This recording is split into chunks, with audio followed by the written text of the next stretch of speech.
والصلاة والسلام على سيد الأنبياء والمرسلين وعلى آله وأصحابه وأتباعه وعلى كل أمته أجمعين.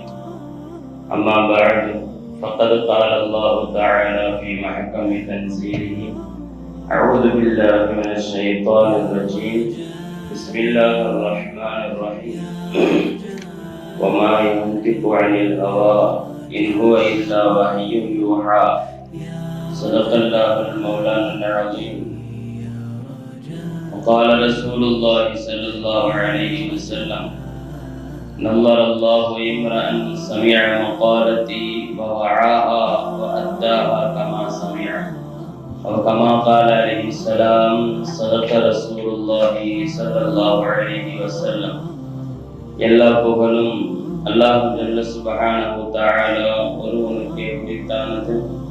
அவன் ஸலாத்தும் ஸலாமும் அண்ணன் பெருமானார் முஹம்மது ரசூலுல்லாஹி ஸல்லல்லாஹு அலைஹி வஸல்லம் அவர்களின் மீதும், அண்ணலாரின் குடும்பத்தார்கள், சங்கைக்குரிய சஹாபா பெருமக்கள், தாபிஈன்கள், தபஅ தாபிஈன்கள், நல்லோர்கள், வலிமார்கள், மேலும் அல்லாஹ் ரசூலை இறுதி நாள் வரை ஈமான் கொண்டு வாழவிருக்கின்ற அனைத்து முஸ்லிம்களின் மீதும், குறிப்பாக புனிதமான ஜும்மாவின் தினத்தில் அல்லாஹ்வின் அருள்மறை வசனங்களையும் அருமை நாயகம் ஸல்லல்லாஹு அலைஹி வஸல்லம் அவர்களுடைய ஹதீஸ் ஷரீஃப்களையும் நல்லோர்கள் நாதாக்களுடைய வரலாற்று வாழ்வியல் வழிமுறைகளையும் பேசுவதற்கும் கேட்பதற்கும் வாய்ப்பளிக்கப்பட்டிருக்கிற நம் எல்லோரின் மீதும் அல்லாஹ்வின் வற்றா பேரருள் என்றென்றும் உண்டாவதாக.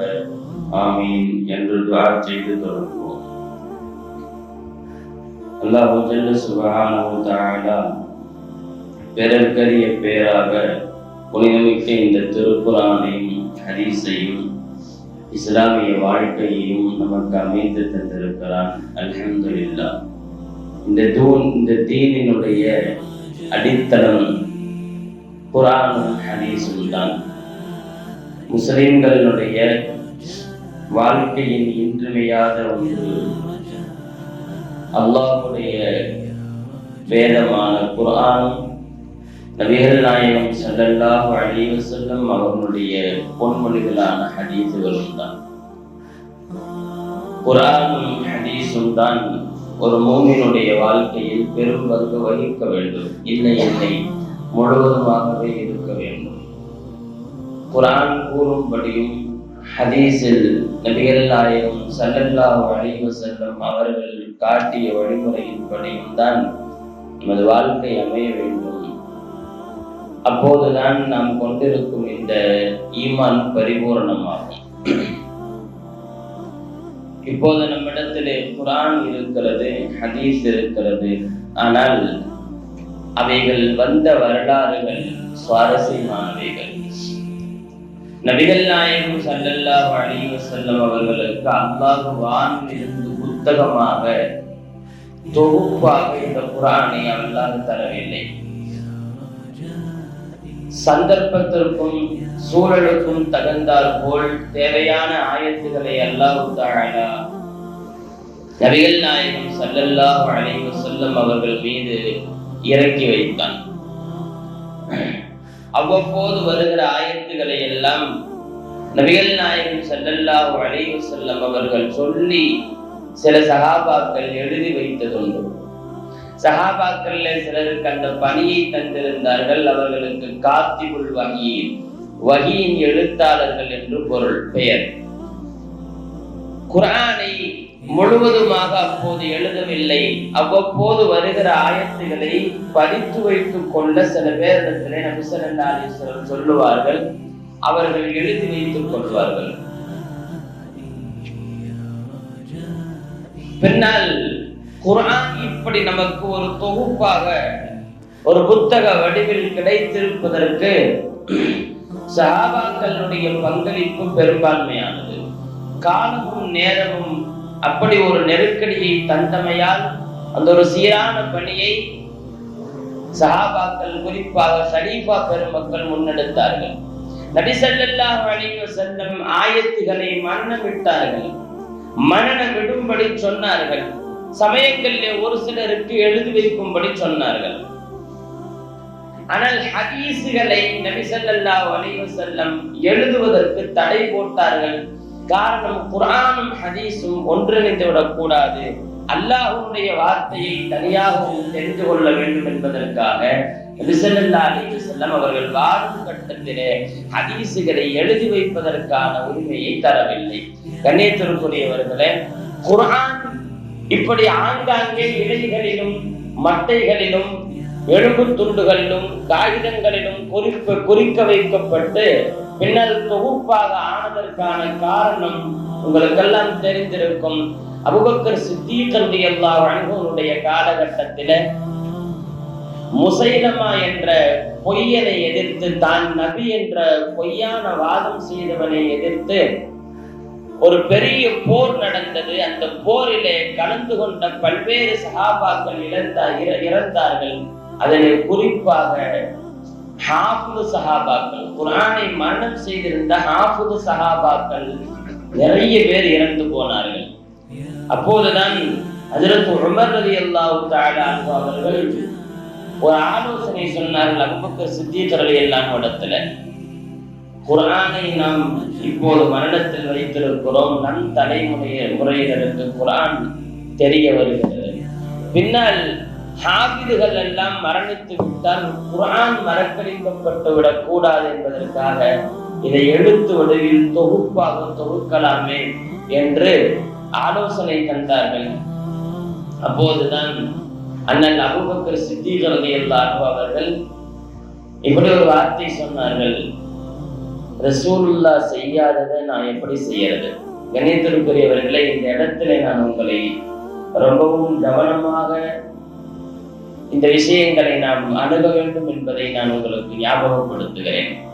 நபிகள் நாயகம் செய்யாததை செய்தல் என்பது பேணுதலின் அடிப்படையில் கலீஃபாக்களும் சஹாபாக்களும் செய்திருந்தாலும் கூட கால சூழலுக்கு ஏற்றவாறு நபி ஸல்லல்லாஹு அலைஹி வஸல்லம் அவர்கள் செய்யாததை சொல்லாததை இந்த தீனுக்கு மிக இன்றியமையாத தேவை என்று செய்தார்கள். இன்னைக்கு பெரும்பான்மையாக நம்ம என்ன செய்தாலும் ஒரு சில நல்ல காரியங்களை ரசூலுல்லாஹ் செஞ்சாங்களா, சஹாபாக்கள் செய்தார்களா, அப்புறம் புதுசா என்றெல்லாம் கேட்பதுண்டு. நாம அதை முழுமையாக விளங்க வேண்டும். குர்ஆன் ரசூலுல்லாஹ் இப்படி புத்தகமாக தொகுப்பாக தொகுக்கவில்லை, தொகுக்க சொல்லவும் இல்லை, எழுதி வைக்க சொன்னார்கள். ஆங்காங்கே எழுதி வைக்கப்பட்டிருந்ததே தவிர புத்தக வடிவில் தொகுப்பாக குர்ஆன் வரவில்லை. ஸல்லல்லாஹு அலைஹி வஸல்லம் அதை செய்யவில்லை. அபூபக்கர் ரலியல்லாஹு அன்ஹு இடத்துல உமர் ரலியல்லாஹு அன்ஹு சொன்னாங்க, நாம ஒட்டுமொத்த குர்ஆனை தொகுப்பாக எழுதி பிரசுரித்து மக்களுக்கு தந்து விட்டால் நன்றாக இருக்கும் என்று சொன்னோன்னே அபூபக்கர் சித்தீக் ரலியல்லாஹு அன்ஹு சொன்ன விஷயம் இதுதான். நபி ஸல்லல்லாஹு அலைஹி வஸல்லம் செய்யாததை நான் எப்படி செய்வேன்? நியாயமான கேள்வியாக இருந்தாலும் பின்னால் நீங்கள் வரலாறுகளை பார்க்க வேண்டும். அபூபக்கர் ரலியல்லாஹு அன்ஹு அவர்கள் நீண்ட காலம் யோசித்து விட்டு இந்த ஆலோசனையை ஒத்துக்கொண்டார்கள். சமயங்கள்ல உமர் ரலியல்லாஹு அன்ஹுடைய ஆலோசனையில தான் இந்த தீனுக்கு நிறைய விஷயங்கள் நடந்திருக்கிறது. சொல்ல போனா நபி ஸல்லல்லாஹு அலைஹி சொல்லுவாங்க, இன்னல்லாஹ யன்திகு அலா லிசான் உமர், உமரின் நாவில் அல்லாஹ் பேசுகிறான் என்று சொல்லுவார்கள். குர்ஆனிலே நிறைய வாசகங்கள், நிறைய ஆயத்துகள் ஹஜ்ரத் உமர் ரலியல்லாஹு அன்ஹு யோசனை கேட்பார்கள், அல்லாஹ் ஆயத்தை இறக்குவான். ஹிஜாபுடைய ஆயத்து, நாயகமே பெண்கள் எல்லாம் ஆண்களின் கண்ணில் மறைந்திருக்கிறவாறு உடை உடுத்தினால் என்ன, அந்நிய ஆணின் கண்ணில் படாமல் இருப்பதற்கான ஆலோசனையை நபி ஸல்லல்லாஹு அலைஹி வஸல்லம் கேட்க அல்லாஹ் அடுத்த ஹிஜாபின் ஆயத்துகளை இறக்குவான். மது குடிப்பதை தடை செய்வதை பற்றி தடை ஆயத்து வந்து விட்டதா என்று அடிக்கடி உமர் ரலியல்லாஹு அன்ஹு அவர்கள் நபி ஸல்லல்லாஹு அலைஹி வஸல்லம் இடத்திலே வந்து போவார்கள். அல்லாஹ் பிறகுதான் மதுவை பூரணமாக தடை செய்கிறான். குர்ஆனிலே நிறைய வசனங்கள் உமர் ரலியல்லாஹு அன்ஹு யோசிப்பார்கள், அல்லாஹ் அதற்கு தகுந்தாற்போல் ஆயத்தை இறக்குவான். இதனால் தான் நபி ஸல்லல்லாஹு அலைஹி வஸல்லம் சொன்னார்கள், இன்னல்லாஹ யன்திகு அலா லிசானி உமர், உமரின் நாவில் அல்லாஹ் பேசுகிறான். உமர் ரலியல்லாஹு அன்ஹுடைய ஆலோசனையின் பெயரிலே தான் குர்ஆன் தொகுக்கப்பட்டது. தொகுப்பாக கொடுத்தார்கள். அதற்கு அபூபக்கர் சித்தீக் நாயகத்தின் காலத்தில் ஆரம்பித்து பின்னால் அது நிறைவடைந்தது. கண்ணியத்திற்குரியவர்களே, குர்ஆன் இன்றைக்கு ஒரு தொகுப்பாக 30 ஜுசுக்களை கொண்ட 114 சூறாக்கள் 6666 ஆயத்துகளை கொண்டு நாம் ஓதுகிறோம் அல்லவா. இந்த குர்ஆன் சஹாபாக்கள் காலத்தில் கூட இப்படி இல்லை. கடைசியாக உஸ்மான் ரலியல்லாஹு அன்ஹு காலத்துல தான் அந்த பணி நிறைவடைகிறது.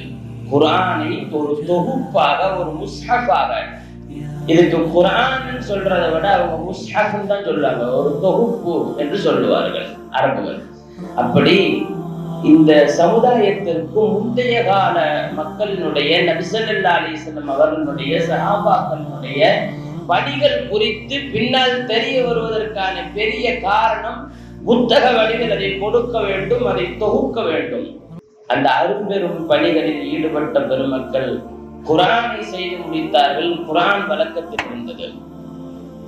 பின்னால ஹதீஸ்களை அறிவிக்கணும். நமக்கு எல்லாமே குர்ஆன்ல இல்லை. எல்லாமே உதவு செய்யறத பத்தி குர்ஆன்ல நீங்க எடுத்து பார்த்தா ஃபர்து மட்டும்தான் இருக்கும். 5 நேர தொழுகைன்னு குர்ஆன்ல இல்லை. தொழுகிறது எப்படின்னு குர்ஆன்ல இல்லை.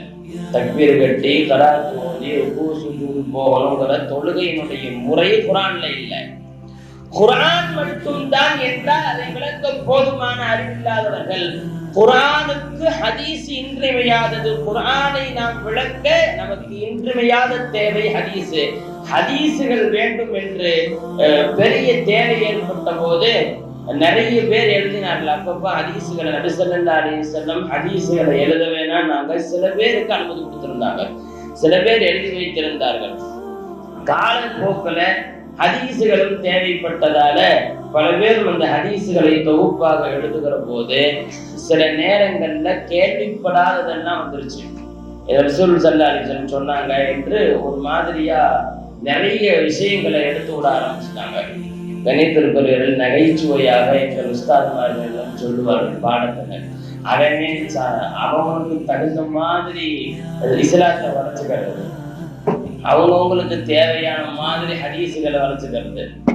ஒரு மீன் வியாபாரி இருந்தாராம் கேரளால, விளையாட்டாக சொல்லுவார்கள். ஒரு மீன் வியாபாரி, அவர் பேர் புகாரி.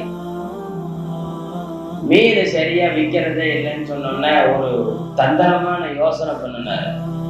நேரா போய் பள்ளிவாசல் போர்டுல ஒரு எழுதி வைக்கிறார். மண் அகல மத்தி ஃபஹுவ மின் அஃதலி உம்மத்தி. அரபியில எழுதி வச்சு ரவாஹுல் புகாரின்னு போட்டாங்க. நீங்க ஹதீஸ்கள்லாம் படிச்சா அறிவிப்பாளர் புகாரி. இந்த ஆளு போய் போர்டுல இப்படி ஒரு செய்தி எழுதி வச்சிட்டாரு. என்ன அர்த்தம்னா, யார் மத்தி மீன் சாப்பிடுகிறாரோ அவர் என் உம்மத்தில் மிகச்சிறந்தவர் அப்படின்னு அர்த்தம். அவருக்கு மீன் வியாபாரமானும் இல்ல, அதனால அவர் எழுதி வச்சுட்டாரு, மத்தி மீன் சாப்பிடுபவர் என்னுடைய சமுதாயத்திலேயே ரொம்ப சிறந்தவர்னு எழுதி வச்சுட்டு போயிட்டாரு. அங்க ஒரே பயங்கரமான பரபரப்பு. ஆலிம்கள் எல்லாம் ஒன்று கூடி இப்படி ஒரு ஹதீஸ் நாங்க வாழ்நாளிலேயே கேள்விப்பட்டதில்லை, அதுவும் ரவாஹுல் புகாரி. உலகம் எல்லாம் குர்ஆனுக்கு அப்புறம் புகாரி தான் பின்பற்றும் இல்லையா, புகாரி போட்டிருக்கிறான். புகாரி ஃபுல்லா ஊட்டி முடிச்சு எல்லாம் புரட்டி பார்த்துட்டு எழுதினவர் கண்டுபிடிச்சு தூக்கிட்டு வந்துட்டாங்க. ஏன்டா இப்படி ஒரு அநியாயம் பண்ணல, இப்படி ஒரு ஹதீஸே இல்லையே, மத்தி மீன் சாப்பிட்டா அவன் இருக்கிறதுலே நல்லவன்னு சொல்லிட்டேயே அப்படின்னு கேட்டோம்னா, இல்லைங்க கத்து வியாபாரம் ரொம்ப டல்லு, அதனால மீன் விற்கணும் மேல இப்படி ஒரு ஹதீஸ் மாதிரி எதையாவது எடுத்து விடலாம். அது சரி எழுதிட்டு போ, ரவாஹுல் புகாரி, புகாரி அறிவிக்கிறார், நீங்க எழுதுன, என் பேரு புகாரி தான், நான் சொல்றது நான் தானே, என் பேரு புகாரி தான். கணேசருக்குரியவர்களே, நாள் போக்கிலே சமூகத்தில் ஹதீஸ் என்று அவர்கள் கண்டதையும் சொல்ல ஆரம்பித்தார்கள். நகைச்சுவையான செய்தியும் உண்டு. மன் அக்கலல் அன்புஜவல் பான் வனக்கஹில் ஹிந்துஸ்தான் நசியல்ல ஹெலவல்லவுதான் ரவாஹு முஸ்லிம். யார் இந்தியாவினுடைய வெற்றலை பாக்கையும் மாம்பழத்தையும் சாப்பிட்டு இந்தியாவில் மனம் முடித்தாரோ அவர் சொந்த ஊரை மறந்து விடுவார். ரவாஹு முஸ்லிம். முஸ்லிம் அறிவிக்கிறார் தான். இதுவும் பெரிய சர்ச்சையா, இதெல்லாம் நகைச்சுவையாக பெரியவர்கள் உலமாக்கள் சொல்லுகிற செய்திகள். முஸ்லிம் அறிவிப்பாளர்னு சொன்ன உடனே அதையும் இப்படி ஒரு பெரிய சர்ச்சையில் தேடி சொன்னது முஸ்லிம், நான் ஒரு முஸ்லிம் தானேன்னு சொன்னான். கண்ணியத்திற்குரியவர்களே, ஹதீஸுகளில் பிற்காலங்களில் குர்ஆனை தூய்மையாக அதில் எதுவும் கலக்காமல் பாதுகாத்து தொகுத்து தந்த சஹாபா பெருமக்கள் ஹதீஸுக்கும் அப்படி ஒரு தூய பணியை செய்வதற்கு முன் வந்தார்கள். ஆனால் குர்ஆன் தொகுக்கப்படுகிற போது ஹதீஸும் வந்துவிட்டால் அது ரெண்டும் கலந்து மக்களுக்கு குழப்பம் ஏற்படும் என்பதால் ஹதீஸ் தொகுக்கும் பணியை கலீஃபாக்களின் காலத்தில் கொஞ்சம் தள்ளி வைத்திருந்தார்கள். சொல்ல போனா சஹாபாக்கள் எல்லாம் எந்த ஊருக்கு போனாலும் ரசூலுல்லாஹ்வுடைய ஹதீஸை நீங்கள் அறிவிக்க கூடாது என்று உமர் ரலியல்லாஹு அன்ஹு தடை போட்டிருந்தார்கள். அதை மீறி அறிவிச்சா அரசாங்க ரீதியாக தண்டிக்கப்படுவீர்கள் என்றும் தடை போட்டிருந்தார். காரணம், அங்கங்க போய் ஹதீஸுகளை சொல்வதால இருக்கா இல்லையா என்று தெரியாமல் ஆராய வேண்டிய கட்டாயத்திற்கு ஆளாக்கப்படுவதால் ஹதீஸுகளை அறிவிக்க வேண்டாம் என்று உமர் ரலியல்லாஹு அன்ஹு அவர்கள் தடை போட்டிருந்தார்கள். அப்படி இருக்க காரணம் என்னன்னா, இந்த தீனுடைய தூணே, இந்த தீனுடைய அசல் குர்ஆன் ஹதீஸ் தான். நம்ம வாழ்க்கையில யார் சொன்னாலும் கேட்காத நாம் குர்ஆன் சொல்லுகிறது என்றால் கேட்போம், ஹதீஸ் சொல்கிறது என்றால் கேட்போம். காரணம், நம்முடைய வாழ்க்கையை வழிநடத்தக்கூடிய பெரும் பங்கை குர்ஆனும் ஹதீஸும் தான் எடுத்திருக்கிறது. அதனால குர்ஆனும் ஹதீஸும் சரியான முறையில வந்து சேரணும் இல்லையா? இன்னைக்கு நாம குர்ஆனை ஓதுறோம்னா அதுல ஒத்த புள்ளி கூட மனசும் சேர்த்தது கிடையாது.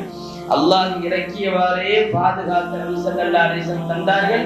அதுபோலவே சஹாபாக்கள் அதை ஏற்றியும் தந்திருக்கிறார்கள். நீங்க உலகத்துல எங்கேயாவது போய் குர்ஆனுக்கு உள்ளதை இல்லாம ஓதிட்டோ அல்லது இல்லாததை நீங்க சேர்த்து ஓதிட்டாலோ சின்ன புள்ள கண்டுபிடிச்சு அல்லாஹ் அப்படி வச்சுட்டான். அந்த தூய பணியை மேற்கொண்டவர்கள் ஹதீஸுகள். இன்னைக்கு நம்ம சர்வ சாதாரணமா கண்ணியத்திற்குரியவர்களை நல்லா யோசிக்கணும்.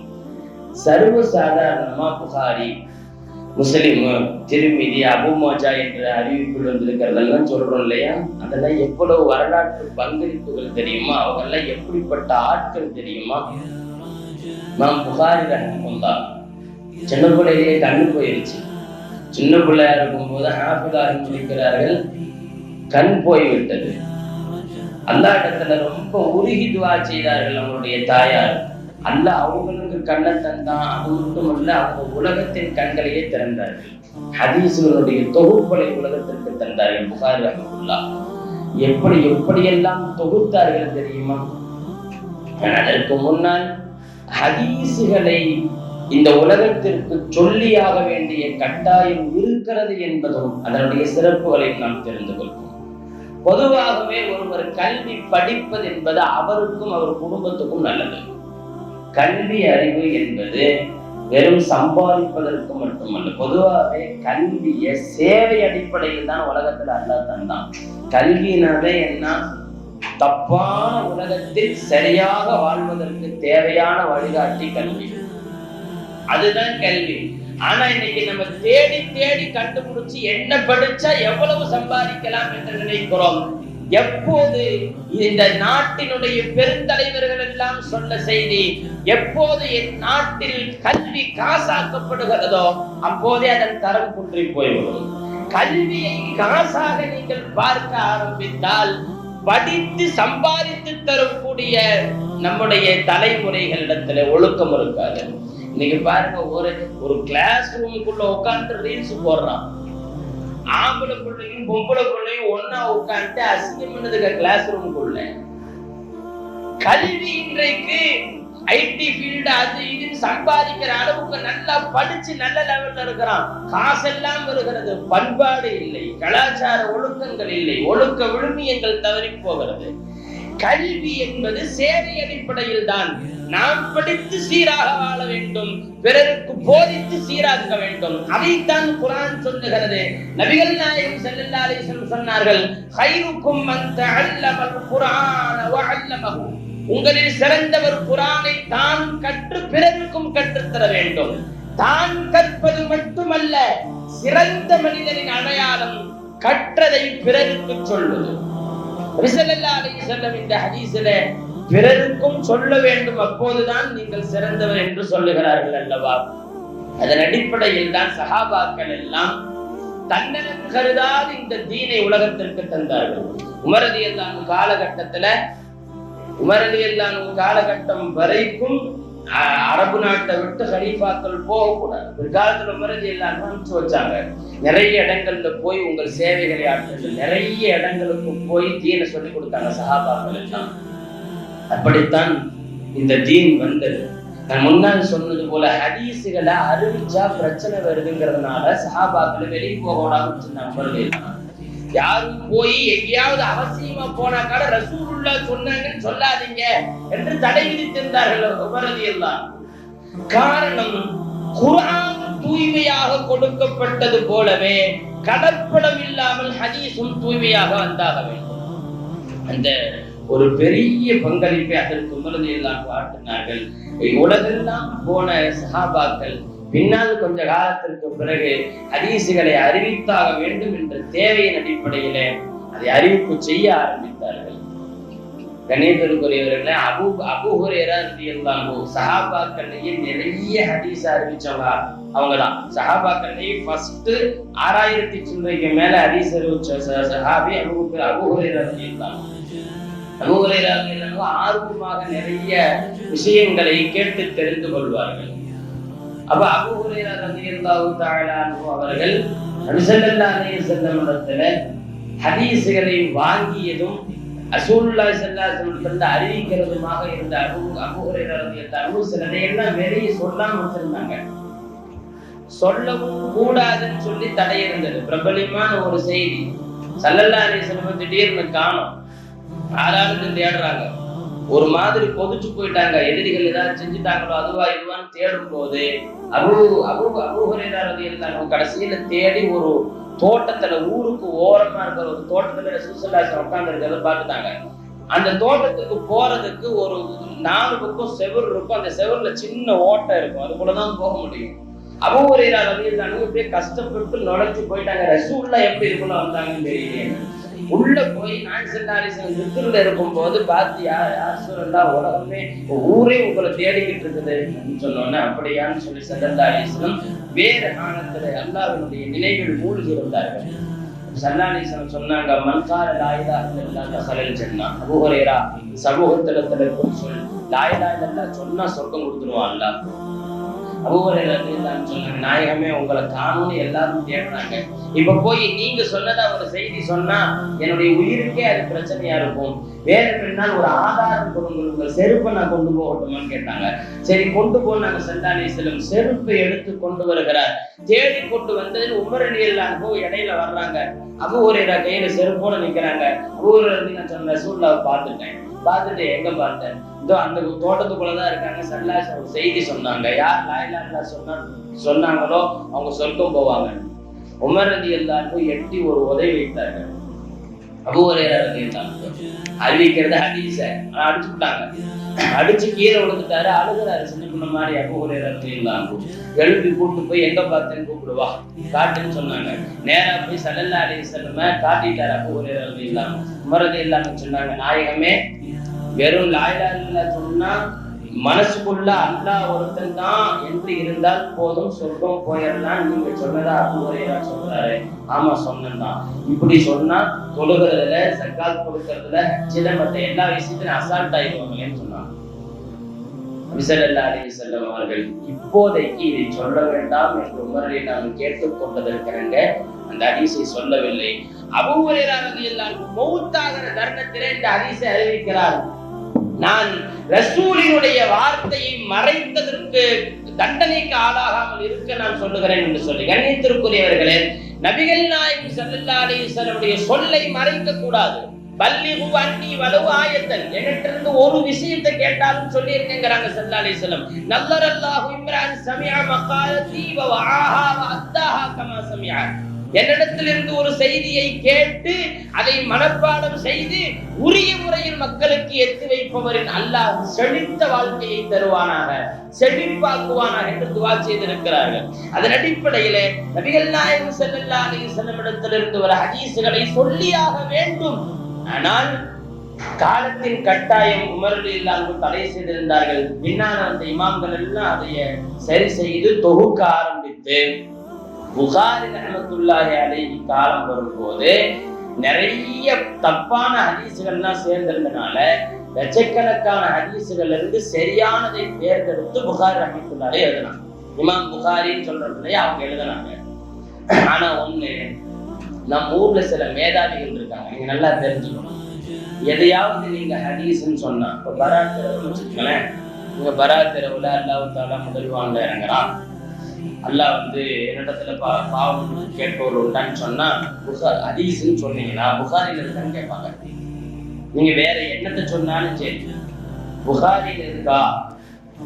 உங்களுக்கு ஒண்ணு தெரியுமா? இமாம் புகாரிக்கு முன்னாடி நிறைய இமாம்கள் அற்புதமாக ஹதீஸ்களை தொகுத்தார்கள்.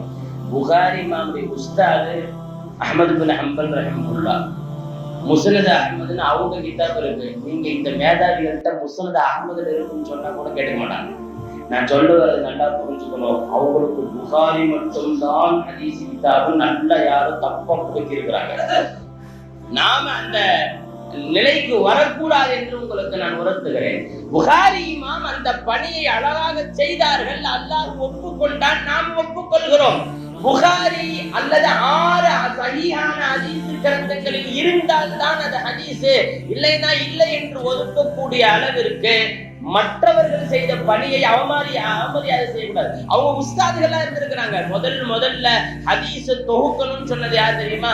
உமர் ரலியல்லாஹு அன்ஹு வேணான்னு தடை போட்டிருந்தாங்க ஒரு சில காரணங்களால். பின்னால் உமர் பின் அப்துல் அசீஸ் ரஹ்மஹுல்லாஹ் ஹிஜ்ரி 100ல முதல் நூற்றாண்டுல ஹதீஸ் தேவைன்னு சொல்லி அவங்க கலீஃபாவா வந்த உடனே அபூபக்கர் பின் ஹஸம் என்று ஒரு பெரிய அறிஞரிடத்துல நீங்க ஹதீஸ் தொகுங்கன்னு சொன்னாங்க.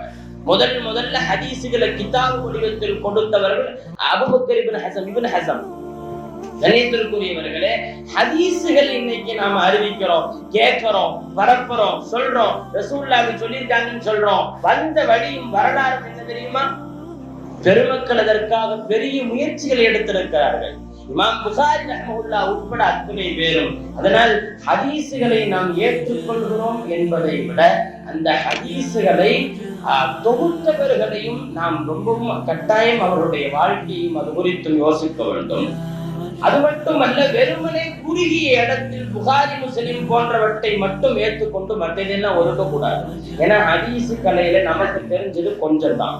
ஹதீஸ் அது மிகப்பெரிய கலை. அந்த கலையை படிக்கிறதுக்கு ஒரு தனியா தேவபந்தில எல்லாம் இப்ப இங்க எல்லாம் ஓதிட்டு டெல்லிக்கு போய் ஓதாங்க சில உலமாக்கள். ஆலிம்கள் குடும்பத்துல உள்ளவங்களுக்கு எல்லாம் தெரியும். ஓதிட்டு தேவபந்து மாதிரி பெரிய மதரசாக்கள் போய் ஓதுவாங்க. என்ன தெரியுமா? பெரிய மதரசாக்கள் சில பேர் அஸ்ஹருக்கு போவாங்க, எகிப்துல இருக்கிற யூனிவர்சிட்டிக்கு. அங்கெல்லாம் தனியா ஒரு சாப்டர் இருக்கு, குசூசின்னு சொல்லி. அப்படின்னா தக்சீஸ் ஹதீஸ மட்டும் தனியாக படிப்பதற்கு சில ஆண்டுகள் அவங்க ஒதுக்குவாங்க. ஹதீஸ் எப்படி தொகுக்கப்பட்டது, சஹீஹா தைஃபா, நம்ம சொல்லுவாங்க சஹீஹான ஹதீஸா சஹீஹான ஹதீஸான்னு சொல்லுவாங்க இல்லையா? எல்லாத்துக்கும் ஒரு மிகப்பெரிய அது ஒரு கலை. அந்த கலையை தெரிஞ்சுக்கிறதுக்கு நிறைய காலம் ஒதுக்கி இருக்கிறாங்க உலமாக்கள். ஆனா உலமாக்கள் சொல்ற ஹதீஸ்லயே இது சஹீஹா, இது இருக்கா இல்லையா, அப்படியா இப்படியா என்றெல்லாம் பேசுபவர்களை உங்கள் கவனத்தில் தருகிறேன். ஹதீசுகளை பார்ப்பதோடு அதை தொகுத்த மகான்களின் வாழ்க்கையும் பார்க்க வேண்டும். கண்ணியத்திற்குரியவர்களே, ஏன் இந்த தலைப்பு தெரியுமா? வீட்டிற்கும் மாதம் ரஜபு மாதம், அல்லாஹ்வுடைய மாதம். இமாம் முஸ்லிம் ரஹ்மத்துல்லாஹ் புகாரிக்கு அப்புறம் உலகத்தில் அங்கீகரிக்கப்பட்ட ஹதீஸ் கிதாபு முஸ்லிம். கேள்விப்பட்டிருப்பீங்க, அறிவிப்பாளர் முஸ்லிம்னு சொல்லுவாங்க இல்லையா? முஸ்லிம் ரஹ்மத்துல்லாஹி அலைஹி மரணித்தது ரஜபு பிறை 25, பிறை இன்னைக்கு 20. ரஜபு பிறை 25 முஸ்லிம் ரஹ்மத்துல்லாஹி அலைஹி வஃபாத் ஆகிறார்கள். நிறைய உண்டு. ஹிஜ்ரி 206ல பிறந்து 261 55 வருஷம் உலகத்திலே வாழ்ந்தவர்கள். மிகப்பெரிய பேர்தலான வாழ்க்கைக்கு சொந்தக்காரர்கள். அஹ்மது பின் ஹம்பல் போன்ற பெரியோரிடத்தில் ரஹ்மத்துல்லாஹிடத்தில் பாடம் பயின்று விட்டு பின்னால் புகாரி ரஹ்மத்துல்லாஹி இடத்திலும் பாடம் பயின்றார்கள். புகாரி ரஹ்மத்துல்லாஹி உஸ்தாதுக்கு அவங்க கொடுத்த மரியாதை தெரியுமா? நிறைய தடவை கேட்டிருக்கிறாங்க, உஸ்தாத் அனுமதி கொடுங்க, உங்க காலம் கேட்டுக்கிறேன். நீங்க முஸ்லிம் ஷரீஃபில் நீங்கள் ஷிர்க்குக்கு எதிரான ஹதீஸ்களை எல்லாம் படிக்கலாம். இங்கே அது கூடுமா இது கூடுமா என்று பேசுபவரெல்லாம் இருக்கலாம். முஸ்லிம் ஷரீஃபினை இயற்றிய முஸ்லிம் ரஹ்மத்துல்லாஹி அலைஹி வாழ்க்கையிலே நடந்ததை நான் சொல்லுகிறேன். உங்க கால முத்தமிட்டிருக்கிற உஸ்தாது புகாரி இமாமிடத்துல போய் முஸ்லிம் இமாம் கேட்டதாக வரலாற்றில் ஊர்ஜிதமாக எழுதப்படுகிறது. அவ்வளவு தூரம் உஸ்தாதுகள் மீது பிரியம், புகாரி இமாம் மீது அவ்வளவு பிரியம். அப்படிப்பட்ட முஸ்லிம் ரஹ்மத்துல்லாஹி அலைஹி இந்த ஹதீஸுகளை தொகுத்து வரும்போது எந்த கிதாபு சிறந்தது என்று உலகமே ஒப்புக்கொண்டதில் புகாரி. ஆனா மொரோக்கோவுடைய சில அறிஞர்கள் சொல்லுகிறார்கள், புகாரியை விட கொஞ்சம் கூடுதலாக விஷயமும் சிறப்பாக இயற்றம் தொகுப்பும் முஸ்லிம்ல இருக்கு. இருந்தாலும் அதை ஏன் முதல்ல அறிஞர் தெரியுமா? அவங்க உஸ்தாது புகாரி. எனவே முஸ்லிம் ரஹ்மத்துல்லாஹி அலைஹி வஃபாத்தான இந்த ரஜபு பிறை 25 அவர்கள் நினைவு கூற வேண்டும். நாம நிறைய அறிவு என்ற தளத்தில் அறிஞர்களை மறந்திருக்கிறோம். நாம் அடிக்கடி இவர்களை எல்லாம் ஞாபகப்படுத்த வேண்டும். புகாரி, முஸ்லிம், இப்னு மாஜா, திர்மிதி, அபூ தாவூத், நசாயி என்ற 6 கிரந்தங்களின் இமாம்களின் பெயரில் தான் அந்த கிதாபுகள். எல்லாமே இமாம்களுடைய பெயர், அவங்க வாழ்ந்த ஊருடைய பெயர். ஆனா நம்ம புகாரின்னு சொல்றோம், புகாரி இமாம் பத்தி ஒரு செய்தி நமக்கு தெரியாது. முஸ்லிம் ரஹ்மத்துல்லாஹி அலைஹி பேசுகிறோம், அவர்கள் குறித்து எந்த தகவலும் தெரியாது. கணியத்திற்குரியவர்களை இறுதியாக நான் சொல்ல முடிக்கிறேன். முஸ்லிம் ரஹ்மத்துல்லாஹி அலைஹி மரணித்தது எப்படி தெரியுமா? ஒரு ஹதீஸ் கேட்டார். அந்த ஹதீஸ் சம்பந்தமா அவங்களுக்கு அப்ப ஞாபகம் இல்லை. அவங்க கிதாபிலேயே இருக்கிற ஹதீஸ் தான் ஞாபகம் இல்லை. போய் பயங்கரமா யோசித்து தொழாவி இரவு முழுக்க முழிச்சு அந்த ஹதீஸை எடுத்துட்டாங்க. ஹதீஸ் கிடைச்ச உடனே மௌத்து. இடையில என்ன நடந்துச்சு தெரியுமா? ஹதீஸ தொழாவர விஷயத்துல ஈடுபட்டிருக்கிறப்போ அவங்கள பார்க்க வந்தவர் ஒரு கூட பேரிச்சம்பழம் அன்பளிப்பு கொடுத்தாரு. இவங்க ஹதீஸ் கிதாபை புரட்டிட்டு ஒவ்வொரு பேரிச்சம்பழமா எடுத்து சாப்பிட்டாங்க பாருங்க. பொதுவா இமாம்கள் அதிகம் சாப்பிடுற ஆளே கிடையாது. தன்னை மறந்து கல்வியில் தன்னை ஈடுபடுத்திய போது கொஞ்சம் கூடுதலாக பேரிச்சம்பழத்தை சாப்பிட்டதால் அது உடலில் இடையூறு செய்து அவர்கள் வஃபாத்தானார்கள் என்று படிக்கிறோம். இங்கே அதிகம் பேரிச்சம்பழம் சாப்பிட்டு மரணித்தார் என்பதை விட தன்னை மறந்த ஹதீஸ் பணியில் தன்னை ஈடுபடுத்தி இருந்தார் என்பதுதானே நாம் ஊர்ஜிதமாக பார்த்து கொள்ள வேண்டிய விஷயம். கண்ணியத்திற்குரியவர்களே, தங்கள் வாழ்க்கையை முழுவதும் அர்ப்பணித்து இந்த தீனுக்கு தந்த பெருமக்கள் எல்லாம் நம்மிடத்தில் இருக்கிறார்கள். நாம் இன்னும் அவர்களை சீர்தூக்கி பார்க்காமல் இருக்கிறோம். இமாம் முஸ்லிம் ரஹ்மத்துல்லாஹி அலைஹி 55 வருஷம் இந்த உலகத்தில் வாழ்ந்திருந்தாலும் பல்லாண்டு காலத்திற்கான பல அரிய சேவைகளை இந்த தீனுக்கு தந்துவிட்டு போன இந்த தீனின் முதுகெலும்பு வாழ்ந்தவர்கள், மிக பிரசித்தி பெற்றவர்கள். எல்லாம் வல்ல அல்லாஹ் இந்த மகான்களுடைய நல்வரலாறுகளை அணுகுவதோடு நம்முடைய அடுத்த தலைமுறையை அதை நோக்கி நடத்துகிற நன்மக்களாக, ஹதீசுகளை படிக்கும் மக்களாக, அதை அதன்படி வாழும் மக்களாக, அதை பரப்பும் மக்களாக நம் தலைமுறையில் நம்முடைய பிச்சலங்களை அல்லாஹ் ஆக்குவதற்கு அருள்புரிவானாக என்று துஆ செய்து நிறைவு செய்கிறேன். அஸ்ஸலாமு அலைக்கும் வரஹ்மத்துல்லாஹி